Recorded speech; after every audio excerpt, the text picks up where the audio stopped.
ആഴ്ചപ്പാട്. അതെ, കാഴ്ചപ്പാട്. കാഴ്ചപ്പാടിലേക്ക് എല്ലാ മാന്യ പ്രേക്ഷകർക്കും സ്വാഗതം. എത്ര വേഗത്തിലാണ് ലോകത്തെ അടയാളപ്പെടുത്തിയ ചില പ്രതിഭാധനന്മാർ മൺമറഞ്ഞു പോകുന്നത്. സംഗീത ലോകത്തിൻ്റെ സൗരയൂഥത്തിൽ നിന്നും അടുത്തിടെ പിരിഞ്ഞുപോയ പി ജയചന്ദ്രൻ ഒരു ഗാനപ്രപഞ്ചം അവശേഷിപ്പിച്ച് അദ്ദേഹം കടന്നുപോയി. പക്ഷേ ഗാനം ലോകാവസാനം വരെ നിലനിൽക്കുകയും ചെയ്യും. ഇന്ന് ആ ഗാനപ്രപഞ്ചത്തെ സംബന്ധിച്ച് നാം ചർച്ച ചെയ്യുന്നു. Shri Kuriachan E Thomas, Shri Boban Varghese. ഇന്ന് ഇപ്പോൾ ഈ വിഷയവുമായി ബന്ധപ്പെട്ട് സംസാരിക്കാനെത്തുന്ന രണ്ട് പേരാണ്. ഒന്ന് ശ്രീ ബോബൻ വർഗീസ്. അദ്ദേഹം BRCയിലെ മ്യൂസിക്കൽ ടീച്ചറാണ്, മ്യൂസീഷ്യനാണ്. ഒപ്പം തന്നെ പാലക്കാട് ചെമ്പയിൽ പഠിച്ചു. കൂടാതെ തൃപ്പൂണിത്തറ RLVയിൽ നിന്നും സംഗീതം പഠിച്ച് പുറത്തിറങ്ങിയ ആളാണ്. നമസ്കാരം സാർ. നമസ്കാരം. മറ്റൊരാളെ നമ്മൾ പിന്നാലെ പരിചയപ്പെടും. Shri Kuriachan E Thomas. അദ്ദേഹം അധ്യാപകനായിരുന്നു, ഹെഡ് മാസ്റ്റർ ആയിരുന്നു, സാംസ്കാരിക പ്രവർത്തകനാണ്. അദ്ദേഹത്തെ നമ്മൾ പിന്നാലെ ഇൻ്റർവ്യൂ ചെയ്യുന്നതാണ്. സാർ, ഈ സംഗീതം അഭി സാഹിത്യം സരസ്വസ്ത്യ സ്തനധ്വജം ഏകം ആപാദമധുരം അന്യത ആലോചനാമൃതം എന്നാണ്. സാഹിത്യത്തിലും ഒപ്പം തന്നെ സംഗീതത്തിലും മഹാമേരുക്കളായിരുന്ന, ഒരുപക്ഷെ വടവൃക്ഷമെന്നോ മഹാവൃക്ഷമെന്നൊക്കെ നമുക്ക് പറയാവുന്ന രണ്ട് പേരാണ് കഴിഞ്ഞ രണ്ടാഴ്ചയ്ക്കുള്ളിൽ നമുക്ക് നഷ്ടപ്പെട്ടു. വലിയ നഷ്ടങ്ങളായിരുന്നു അത്.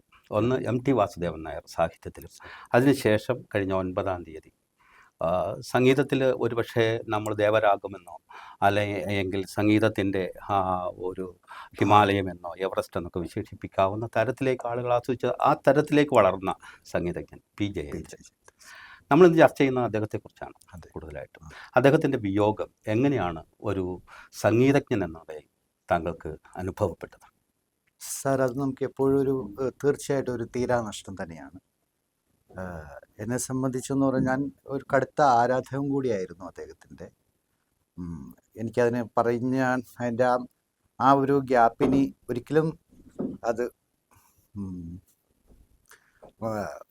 നമുക്ക് ഉള്ളിൽ നിന്നും ഒരിക്കലും മായ്ച്ചു കളയാൻ പറ്റില്ല. പക്ഷെ അദ്ദേഹത്തിൻ്റെ പാട്ടുകൾ എപ്പോഴും മനുഷ്യ ഹൃദയങ്ങളിൽ എപ്പോഴും തങ്ങി നിൽക്കുന്ന പാട്ടുകളായിട്ടാണ്. വേണ്ടത്ര ഒരു ക്ലാസിക്കൽ പരിജ്ഞാനമില്ല, അല്ലെങ്കിൽ അതിനകത്ത് പരിശീലനം ലഭിച്ചിട്ടില്ല. തന്നെയല്ല, ശബ്ദമാധുര്യം എന്നൊക്കെ നമ്മൾ ഒരുപക്ഷെ ആളുകൾ കരുതുന്ന, അല്ലെങ്കിൽ ആളുകൾ പൊതുവെ വിചാരിക്കുന്ന തലത്തിലേക്ക് ഉയരുന്ന ഒരു ശബ്ദമാധുര്യം എന്ന്, അല്ലെങ്കിൽ ആ രീതിയിലേക്ക്, അല്ലെങ്കിൽ കാക്ഷിക്കുന്ന തരത്തിലേക്ക് പറയാനില്ല.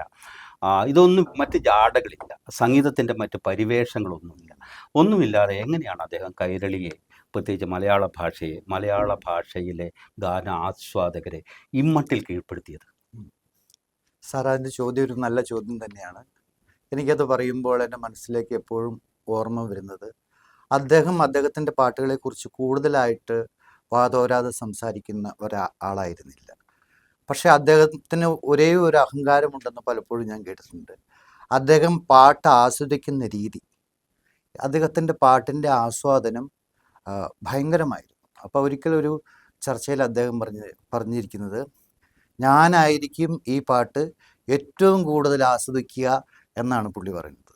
അപ്പോൾ പുള്ളിയെ പോലെ ആസ്വദിക്കാൻ മറ്റുള്ളവർക്ക് ആ പാട്ട് കഴിയുന്നില്ല എന്നുവരെ ആ ഒരു അഹങ്കാരം ഉണ്ടായിരുന്നു പുള്ളി. ഒരുപക്ഷെ വലിയ പ്രതിഭകൾക്കൊക്കെ ഉണ്ടാകാവുന്ന ഒരു അഹങ്കാരമായിരിക്കാം.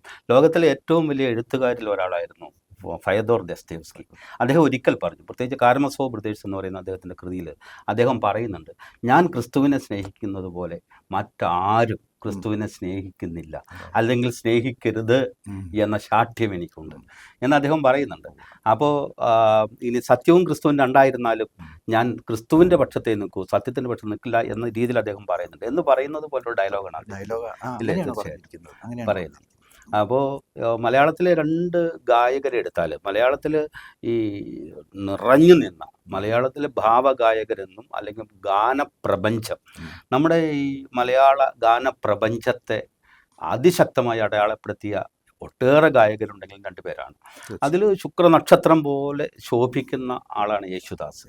യേശുദാസ് പാടിയ പാട്ടിൻ്റെ പകുതിയോളമേ ഒരുപക്ഷെ ജയന്തന് പാടാൻ കഴിഞ്ഞിട്ടുണ്ടാവും, അത്ര തന്നെ പാടാൻ കഴിഞ്ഞിട്ടുണ്ടാവില്ല.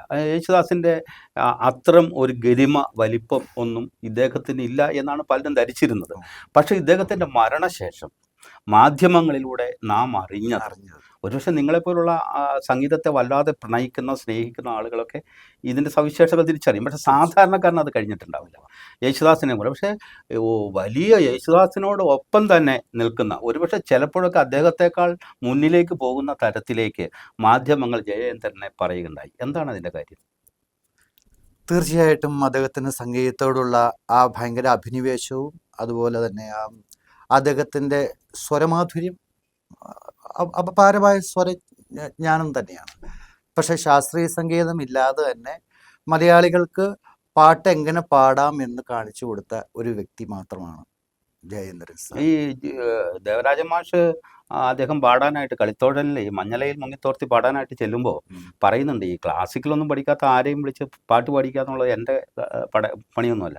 ദേവരാജൻ മാഷ് അങ്ങനെയായിരുന്നല്ലോ, വളരെ ശക്തമായി ആരോടും പറയുകയും സ്ട്രിക്റ്റ് ആയിരുന്നു, ഒരു വിട്ടുവീഴ്ചയില്ലാത്ത മനുഷ്യനായിരുന്നല്ലോ. അദ്ദേഹത്തിൻ്റെ മുന്നിൽ എല്ലാവരും ഭക്തി ആദരവോടെ അല്ലേ ബഹുമാനത്തോടെയൊക്കെ നിന്നിരുന്നു. അദ്ദേഹം ഈ കൊച്ചു ചക്കനായ ജയേന്ദ്രനോട് പറയുന്നുണ്ട്, ക്ലാസിക്കൽ പഠിക്കാത്ത ആരെ കൊണ്ടൊന്നും ഞാൻ പഠിക്കുന്നു വിചാരിക്കണ്ട, താങ്കൾ ഒരു കാര്യം പോയി ആ കല്യാണരാമൻ്റെ പ്രസിദ്ധ സംഗീതജ്ഞനായ കല്യാണരാമൻ്റെ അടുത്ത് പോയി പാട്ട് പഠിച്ചു വരൂ എന്ന് പറഞ്ഞ് കല്യാണരാമൻ്റെ അടുത്തേക്ക് വിടുമ്പോൾ കല്യാണരാമൻ പാടിച്ചു നോക്കിയിട്ട് പറയുന്നുണ്ട്, വെറുതെ കർണാടക സംഗീതമൊക്കെ പഠിച്ച് ശബ്ദം കളയണ്ട, താങ്കളുടെ ശബ്ദം മധുരമാണ്, പാടാൻ ഉള്ള നിയോഗം താങ്കൾക്കുണ്ട് എന്ന് പറഞ്ഞ് വിടുന്നുണ്ട്.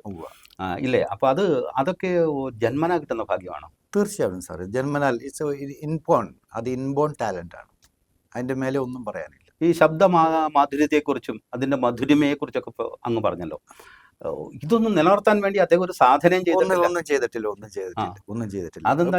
ഏതാണ്ട് ഇപ്പം ഈ കഴിഞ്ഞ ഒരു 5-8 വർഷങ്ങൾക്ക് മുമ്പ് അദ്ദേഹത്തിന്റെ ശബ്ദത്തിന് ഒരു പ്രത്യേക ഭംഗിയായിരുന്നു. അദ്ദേഹം പാടും അതെ. നമുക്ക് ആ പാട്ടുകളൊക്കെ എടുത്തു നോക്കുമ്പോൾ ഓരോന്ന് വ്യക്തമാണ്. എഴുത്തുകാർക്ക് പലപ്പോഴും പ്രായമാകുന്തോറും അവരുടെ പ്രതിഭ നശിക്കുകയാണ് ചെയ്യുന്നത്. ബഹുഭൂരിപക്ഷം ആളുകൾക്ക്, അപൂർവം ചില ആളുകൾ, ഇപ്പോൾ ഗബ്രിയേൽ ഗാർഷ്യ മാർക്കസിനെ പോലുള്ള അപൂർവം ചില ആളുകൾക്കാണ് പ്രായത്തിൽ, ടാഗോറിന് പോലും പ്രതിഭ നശിക്കുക, വള്ളത്തോളിന് അല്ലേ ഓക്കെയാണ്. ചങ്ങമ്പുഴയ്ക്കൊക്കെ പിന്നെ പ്രായമായി വന്നതിന് മുമ്പേ മരിച്ചുപോയോ വയലാറൊക്കെ. ഞാൻ പറഞ്ഞ പല എഴുത്തുകാർക്കും അങ്ങനെ സംഭവിക്കുന്നുണ്ട്. പക്ഷേ യേശുദാസിനെ സംബന്ധിച്ചും വലിയ മാറ്റം വന്നിട്ടുണ്ടോ ശബ്ദത്തിൽ? പൊടിക്ക് ശബ്ദത്തിനൊരു ഇപ്പൊ ആ പ്രായത്തിന്റെ കൂടുതൽ കൊണ്ടാണ്. സ്വരം പറഞ്ഞപ്പോ പാട്ട് നിർത്തിയേക്കാം എന്നുള്ള മട്ടിൽ അദ്ദേഹം ഇപ്പോൾ പാട്ട് നിർത്തിയിട്ടുണ്ടോ? പാട്ട് നിർത്തിയാൻ വിട്ടില്ല. ഇപ്പോഴത്തെ പുതിയ അഡ്വാൻസ്ഡ് ടെക്നോളജി ഒക്കെ ഉള്ളതുകൊണ്ട് ഇപ്പൊ ഒരു ഫുൾ പാട്ട് ഇപ്പൊ ഈ കഴിഞ്ഞ ഇടയ്ക്കും അദ്ദേഹം നന്നായിട്ട് പാടുന്നുണ്ട്. പക്ഷെ പഴയ ഒരു ശബ്ദം ഉണ്ടോയെന്ന് ചോദിച്ചാൽ നമുക്ക് പറയാൻ അത്ര വാക്കുകളില്ല. ജയചന്ദ്രൻ ഏതാണ്ട് 10,000 പാട്ടുകളൊക്കെ പാടിയിട്ടുണ്ട് എന്നാണ്. പക്ഷെ കൃത്യമായി കണക്കെടുത്താൽ ഒരു 1500 ചില്ലുവാനും പാട്ടുകളാണ് ഈ ചലച്ചിത്ര ഗാനങ്ങളായിട്ട് ഫേമസ് ആയിട്ടുള്ളത്. അതിന് അപ്പുറത്തേക്ക് ഒരു 10,000-2,000 ഗാനങ്ങളാണ് അല്ലാതെയൊക്കെ പാടിയിരിക്കുന്നത്. ലളിതഗാന മേഖലകളിലും പല ഭക്തിഗാനങ്ങളിലും എല്ലാം.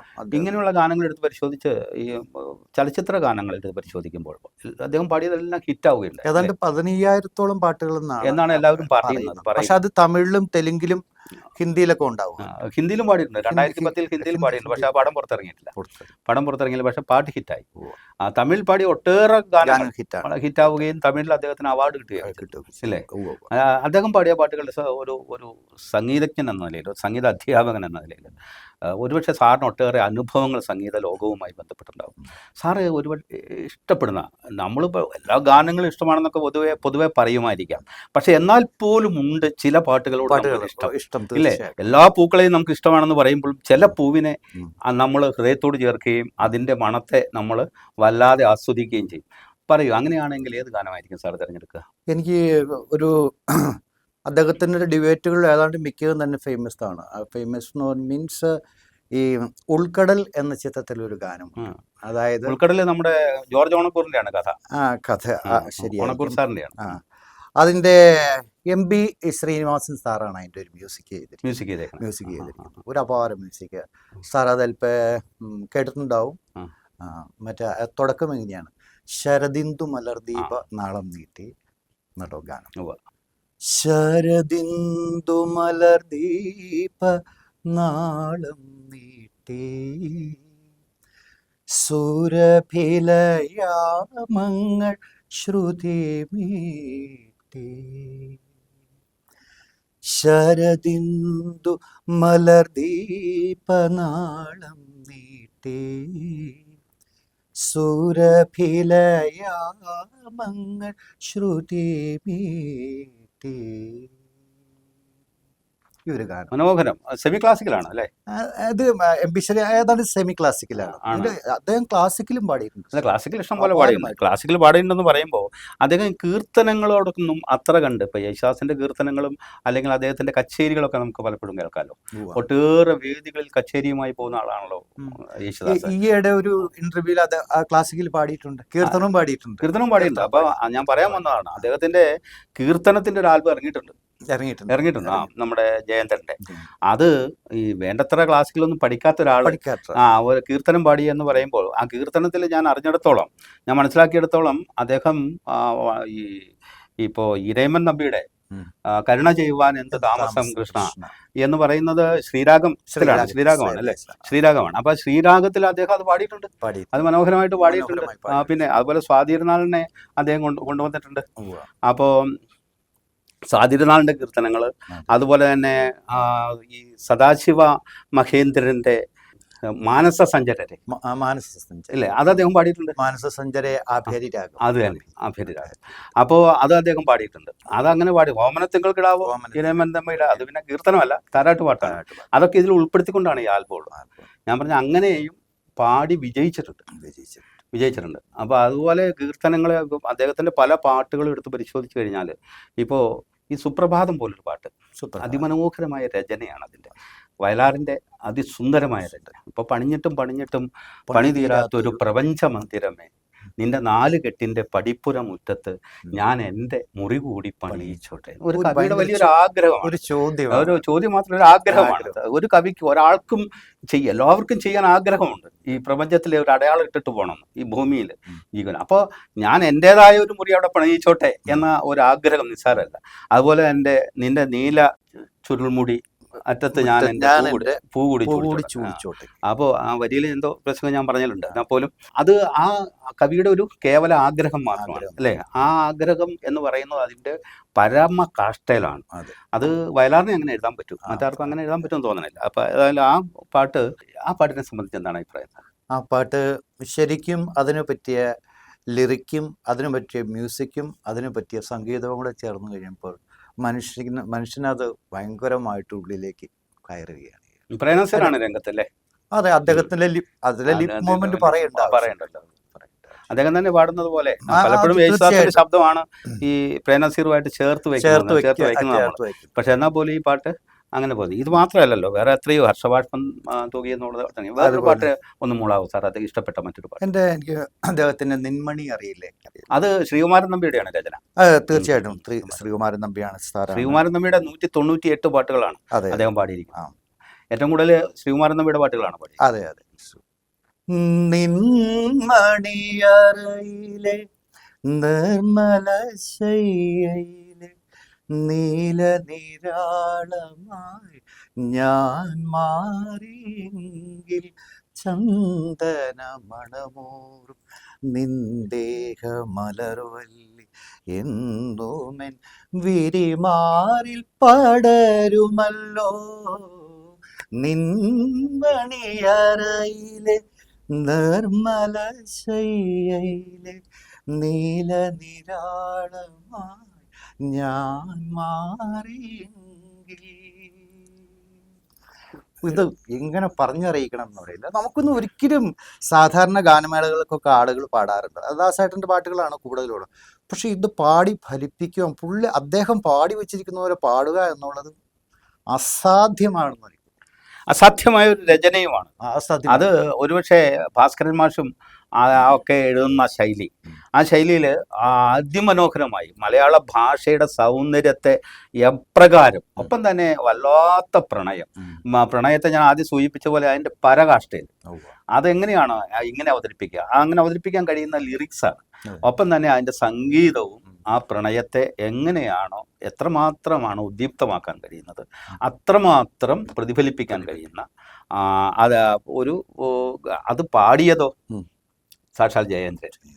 അതാണ് അതിൻ്റെ ഏറ്റവും വലിയ ഒരു ഗുണം എന്ന് പറയുന്നത്. അത് അപ്പോൾ തന്നെയല്ല, അദ്ദേഹം ഏറ്റവും കൂടുതൽ ഇഷ്ടപ്പെട്ട് പല വേദിയിൽ അദ്ദേഹം പാടാൻ തിരഞ്ഞെടുക്കുന്ന ഈ പാട്ടായിരുന്നു. പാട്ടുകാരൻ അദ്ദേഹം ഈ പാട്ടിനെ വല്ലാതെ പ്രണയിച്ചിരുന്നു. പ്രണയിച്ചു. തീർച്ചയായിട്ടും അദ്ദേഹത്തിന് മറ്റൊരു പാട്ടുണ്ടായിരുന്നു, ഒരു ഡ്യുവറ്റ് സോങ്. ഉം. അത് വാണി ജയറാമിന്റെ കൂടെ പാടിയിരിക്കുന്ന പാട്ടാണ്. മല്ലികാബാണൻ തന്റെ വില്ലെടുത്തു, മന്ദാരമലർ കൊണ്ടു ശരം തൊടുത്തു, മാറിലോ എന്റെ മനസ്സിലോ മധുര മധുരമൊരു വേദന, മതകരമാമൊരു വേദന, മല്ലികാബാണൻ തൻ്റെ വില്ലെടുത്തു. ആ പ്രത്യേകിച്ച് സാറേ ശ്രദ്ധിക്കേണ്ട ഒരു കാര്യം, മല്ലികാബാണൻ തൻ്റെ വില്ലെടുത്തു. ആ വില്ലെടുക്കുന്നത് സാധാരണ വില്ലെടുക്കും പോലെയല്ല, വില്ലെടുത്തു. എത്ര അതാ മ്യൂസിക്കിന്റെയും കൂടെ അപാരമായ രാമദേവന്റെ അതിസുന്ദരമായ ആ പര്യായ പദങ്ങൾ ഉപയോഗിച്ചാണ് ആ ഗാനം എഴുതിയിരിക്കുന്നത്. ആ പ്രാസത്തിലുമാണ് അതിമനോഹരമായ രചന. പിന്നെ വേദന, ആ വേദന വേദന പറയുന്നത്, ആ മധുരം മധുരം പാടി വെച്ചിരിക്കുന്നത്, മധുര മധുരമൊരു വേദന. വേദനയാണ് അത് ഹൃദയത്തെ തൊട്ടാണ് അദ്ദേഹം. അല്ല, വേദനയോട് ചേർത്ത് വേദനയുടെ സവിശേഷതയായി വിശേഷപദമായി ചേർത്തിരിക്കുന്നത് മധുരമാണ്. മധുരം. വേദന മധുരിക്കുന്നത് എങ്ങനെയെന്നൊക്കെ ആളുകൾ ചോദിക്കാം, ചിലപ്പോൾ വേണമെങ്കിൽ ചോദിക്കാം യുക്തിപരമായി. പക്ഷേ മധുരം ഉണ്ട്. കാരണം അത് നമ്മളെ നേരത്തെ പറഞ്ഞു വെച്ചിട്ടുണ്ട് വേദനയെ സംബന്ധിച്ച്. അതിലേക്ക് ഞാൻ കടക്കുന്നില്ല. അപ്പോൾ ഞാൻ പറഞ്ഞു വരുന്നത് മധുരമധുരമാം ഒരു വേദന, അതൊക്കെ വളരെ മനോഹരമായ പ്രയോഗങ്ങളിലൊന്നാണ്. ഞാൻ അവസാനമായി സാറിനോട് ചോദിക്കുന്നത്, യേശുദാസും ജയചന്ദ്രനും ചേർന്ന് പാടിയ പാട്ടുകളൊക്കെ ഉണ്ട് മലയാളത്തിൽ. ഏതാണ്ട് അധികമില്ലെങ്കിലും അതും അന്നത്തെ എൻ്റെയൊക്കെ ചെറുപ്പകാലങ്ങളിലൊക്കെ ഞാൻ ഏതാണ്ട് ഒരു 7th സ്റ്റാൻഡേർഡ് 8th സ്റ്റാൻഡേർഡിൽ പഠിക്കുമ്പോഴാണെന്ന് തോന്നുന്നു. അന്ന് ചിരിയോ ചിരി എന്ന സിനിമയിലെ അത് ഈ മമ്മൂട്ടിയും മോഹൻലാലും ഇടകലർന്ന് അഭിനയിക്കുന്നു എന്ന്, അത് നമ്മുടെ പ്രേക്ഷകർക്ക് വലിയൊരു താല്പര്യമുണ്ട്. എന്ന് പറഞ്ഞാൽ അവർ രണ്ടുപേരും ഒന്നിക്കുമ്പോൾ ഉണ്ടാകും, അപൂർവമായിട്ട് ഒന്നിക്കുന്നുള്ളൂ, അല്ലെങ്കിൽ അവർ സെപ്പറേറ്റ് ആയിട്ടാണ് പോകുന്നത് എന്ന് പറയുന്നത് പോലെ തന്നെയാണ് മലയാളത്തിലെ ഈ ഗായകർ ഒന്നിക്കുന്നു എന്ന് കേൾക്കുമ്പോൾ മലയാളികൾക്ക് വല്ലാത്തൊരു ആകാംക്ഷയുണ്ട്. പറയൂ. ചിരിയോ ചിരിയിലൊരു അപാര സംഗീതമാണ് അത്. അത് സമയരഥങ്ങളിൽ ഞങ്ങൾ മറുകര തേടുന്നു. ഈ ഗാനത്തിൻ്റെ പറ്റി നമുക്ക് പറയുകയാണെങ്കിൽ അതിൻ്റെ ഒരു ഇതിൽ ആരാണ് ഒരു പിടി മുന്നിൽ നിൽക്കുന്നത് എന്ന് ചോദിച്ചാൽ നമുക്ക് പറയാൻ പറ്റില്ല, ഒരിക്കലും പറയാൻ പറ്റില്ല. രണ്ടുപേരും അറിഞ്ഞു തന്നെയാണ് പാടിയിരിക്കുന്നത്. അന്നത്തെ കാലത്ത് ഇപ്പോഴത്തെ ടെക്നോളജി ഇല്ല. യേശുദാസിന്റെ ആരാധകര് സഹിക്കുമോ? അയ്യോ, ഞാൻ അദ്ദേഹത്തെ കുറ്റം പറയാൻ പറ്റില്ല, അത് ഒരിക്കലുമില്ല. അദ്ദേഹത്തിന്റെ വഴികളിലൂടെയാണല്ലോ നമ്മൾ സംഗീതം പഠിക്കുന്നത് തന്നെ. അപ്പോൾ കുറ്റം പറയേണ്ട ആവശ്യമില്ല. അങ്ങനെ ഒരു ഗായകരും മോശമല്ല എന്നാണ് എനിക്ക് പറയാൻ. ഓരോരുത്തർക്കും ഓരോരുത്തരുടേതായ സുശീലാമ്മ പാടുന്ന സ്റ്റൈലായിരിക്കത്തില്ല വാണി ജയറാം പാടുന്നത്, അത് തന്നെ എസ് ജാനകിയമ്മ പാടുന്നത്. അവരൊക്കെ അവരുടേതായ ആ വ്യത്യസ്തമായ ശൈലി കൊണ്ടാണ് അവർ അത്രയും ഉയർന്നു വരുന്നത്. ഒരാളെ പോലെ പാടിക്കഴിഞ്ഞാൽ അവർക്ക് ഒരിക്കലും ഉയർച്ച ഉണ്ടാവത്തില്ല. അവരുടെ സെപ്പറേറ്റ് ആ വേറിട്ടുള്ള ആ ശബ്ദമാണ് ജനങ്ങളെ എപ്പോഴും കീഴ്പ്പെടുത്തുന്നത്. ധാരാളമായി ചോദ്യങ്ങൾ ചോദിക്കാൻ ബാക്കിയുണ്ട് സാറിനോട്, കാരണം പാട്ടുകൾ കേൾക്കാൻ പ്രേക്ഷകർക്കും താല്പര്യമുണ്ടെന്ന് എനിക്കറിയാം. പക്ഷേ ഈ സമയത്തിന്റെ പരിമിതി കൊണ്ട് നമുക്ക് ഒരാൾ കൂടി ഉള്ളതാണ്. അപ്പൊ സാറ് വരികയും ഞങ്ങൾക്ക് വേണ്ടി ഈ ഒരു ഭാവപ്രപഞ്ചത്തെ അനാവരണം ചെയ്യാൻ ഈ സ്റ്റുഡിയോയിലെത്തുകയും പ്രേക്ഷകർക്ക് വേണ്ടി 3-4 പാട്ടുകൾ മൂളുകയും ചെയ്യും.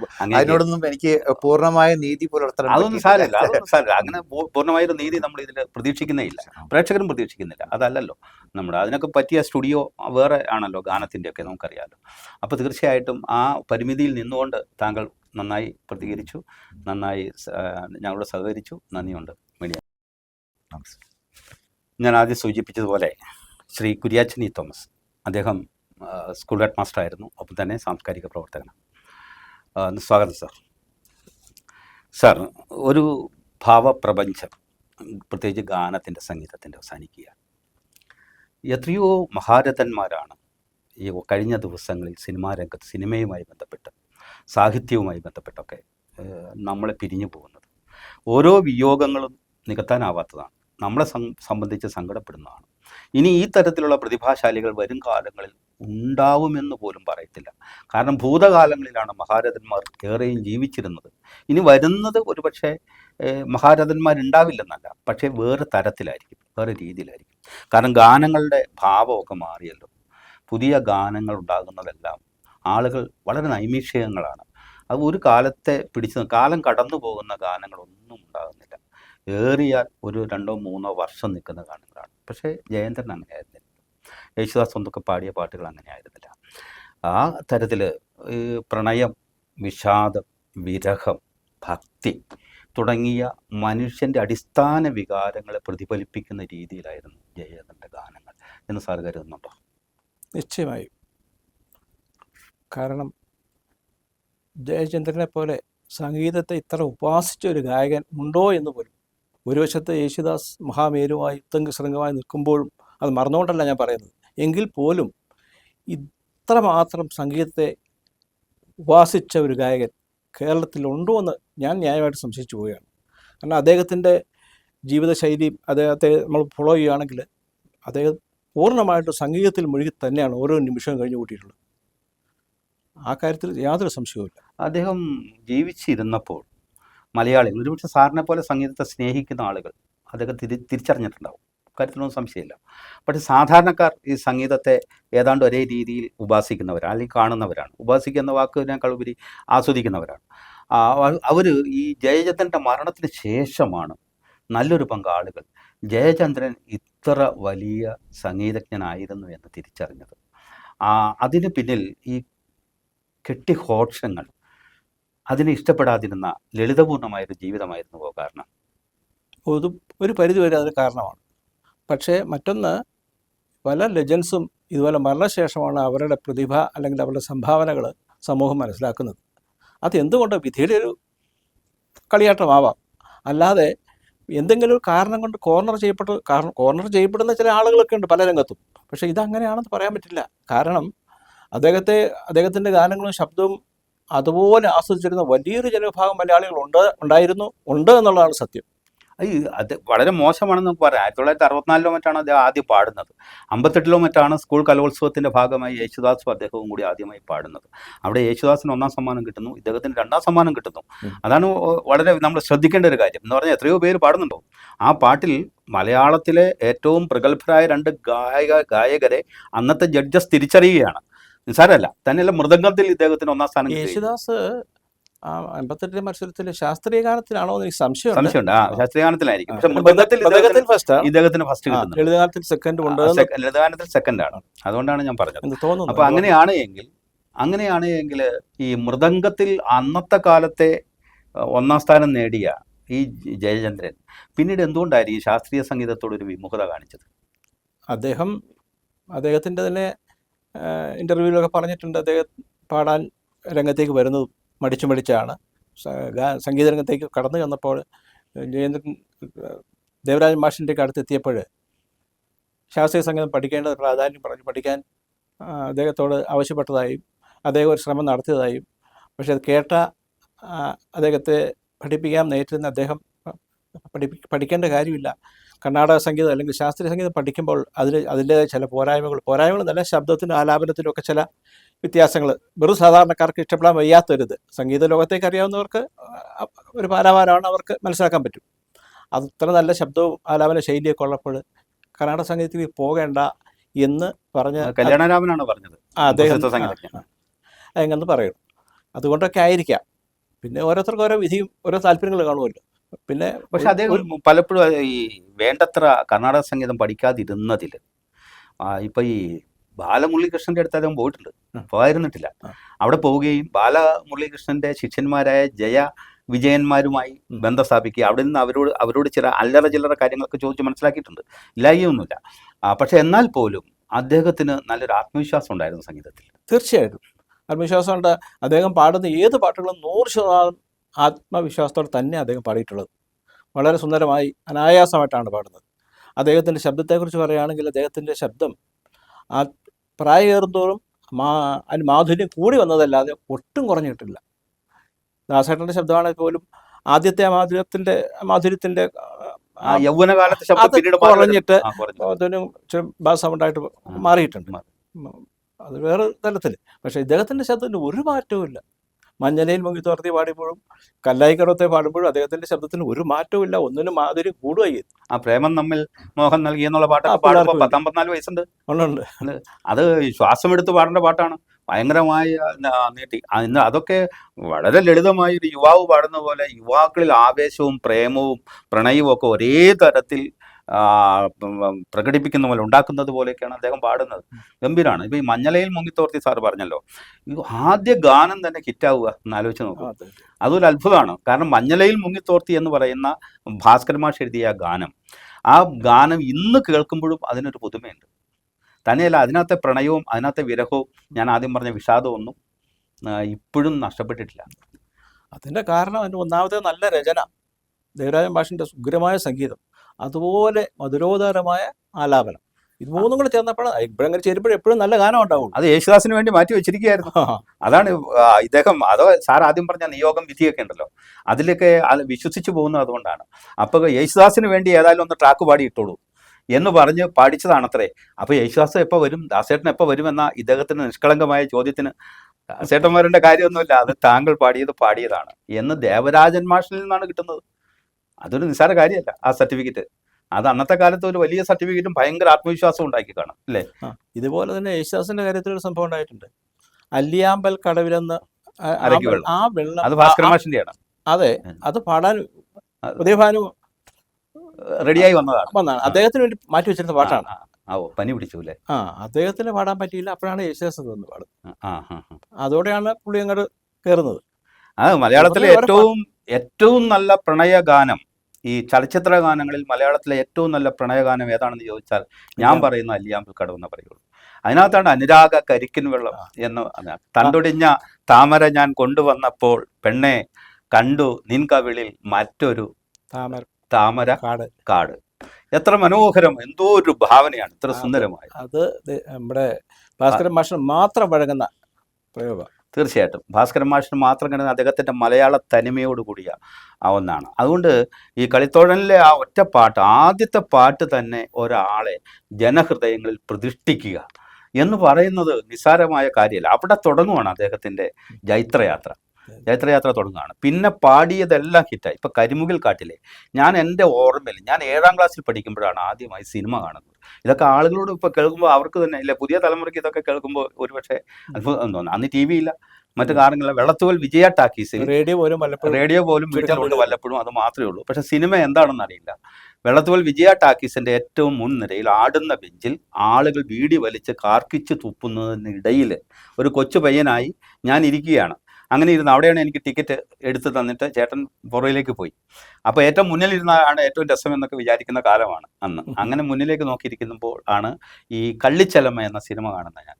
അതിനകത്തെ കരിമുകിൽ കാട്ടിലെ എന്ന പാട്ട് ഞാൻ ഇന്നും ഓർക്കുന്നു. അത് ആ പാട്ടിൻ്റെ സീൻ പോലും ഓർക്കുന്നു.